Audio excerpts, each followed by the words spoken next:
India and Russia are expected to sign a multi-billion-dollar weapons deal with Indian Prime Minister Narendra Modi on a 2-day visit to Moscow. President Putin had an informal dinner with the Indian Prime Minister at the Kremlin on Wednesday night. Narendra Modi presented Vladimir Putin with 2 special gifts. One of them was an 18th century sword. The other, a page from the handwritten diary of Mahatma Gandhi. Putin once joked that Gandhi was one of the great minds from history that he would like to speak to. Well, later today, both Putin and Modi will host a Russia-India summit where energy cooperation, investment and trade will be discussed.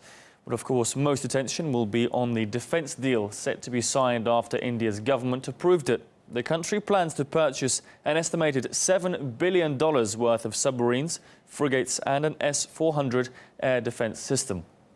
Well, this arms deal is the latest chapter in Russia and India's long military history. And while countries like the US are also trying to tap into India's weapons market, Russia does remain at the forefront of negotiations. We spoke to journalist Vijay Prashad about the prospects of this partnership.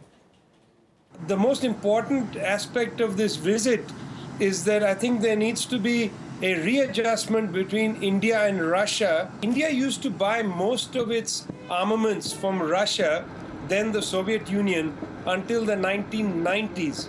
It seems now that Russian arms have come back online. India is going to rebalance some of its arms purchases. India is now eager to create a domestic arms industry, and it seems that the Russian government is quite willing to transfer some technology towards this end. So the relationship with Russia is very important because it brings India back somehow, not so much as a subordinate ally of the United States, but it might allow India to develop once again a rational, pragmatic foreign policy based on a more complicated understanding of the world.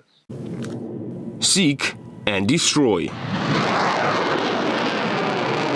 Planes, helicopters, and even missiles, you name it. The S-400 Triumph can locate and hunt down almost any flying target. First, the target is spotted and identified. Then the system starts monitoring it, or following its course. Then the command makes the call to either eliminate the target or not. After getting the green light, the system opens fire. One of the strong suits of the system is its mobility. It can literally create full-scale air defense anywhere on the ground within minutes. Preparation takes not more than 5 minutes, and everything's done by 3 people, 1 officer and 2 conscripting soldiers. The system can shoot down objects as small as a soccer ball, even if they're flying at supersonic speeds.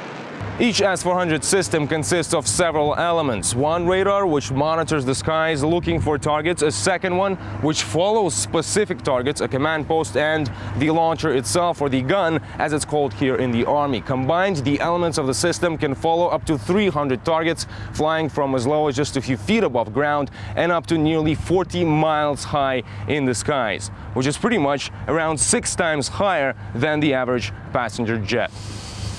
The first S-400 systems are already in service, and along with the older S-300 and Panzer S, protect the skies over Moscow, St. Petersburg and the central industrial region of Russia. It is planned that the S-400 will completely replace the S-300. Its production has already been ended. The S-300 is capable of intercepting targets not higher than 30 kilometers, which isn't enough since we're only covering small areas. But when the altitude capacity is raised, we can protect larger territories. Analysts say recent conflicts have shown how vital it is to have reliable defense, not only from threats from the skies, but from space also. And this is what the S-400 was designed to do. It can locate targets nearly 600 kilometers away and has a firing range of up to 400 kilometers. That's around 5 times more than its Western analog, the Patriot. There are no plans for exporting it just yet, giving Russia a chance for an unprecedented advantage against any threat from the skies for at least the next 20 years. Yegor Piskunov, RT, Southern Russia.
S-400 anti-aircraft system. It's stationed at Khmeimi Air Base and envelops its range, includes an area that includes most of Syria as well as southern Turkey, large parts of it, Jordan, Israel. Its security has, of course, been beefed up in the aftermath of Turkey shooting down a Russian jet. But journalists were allowed to within a few meters of the launches of components of that system, despite it being top secret. As Vladimir Putin said during his marathon question and answer session, we can't forbid anyone from flying over Syria, but fly only if you dare.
S-400 complex is designed to engage up to 80 targets at the same time. It's got a maximum range of 400 kilometres, meaning it can destroy any type of military aircraft across a wide area. The Russian missiles are incredibly fast and powerful too, and also extremely precise. Experts say they can hit a target the size of a football.